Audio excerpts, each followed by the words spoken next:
ปลาหมึกสดไหมครับตัวละ89 บาทครับ น้ำจิ้มไม่มีไม่มีอ่ะ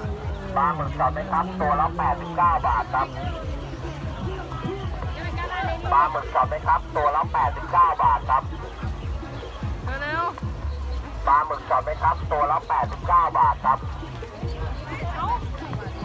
ปลาหมึกสดไหมครับตัวละ89 บาทครับ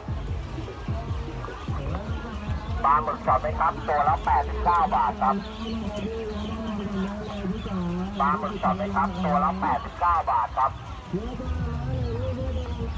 ไหนมีหมึกปะ ครับตัวละ89 บาทครับ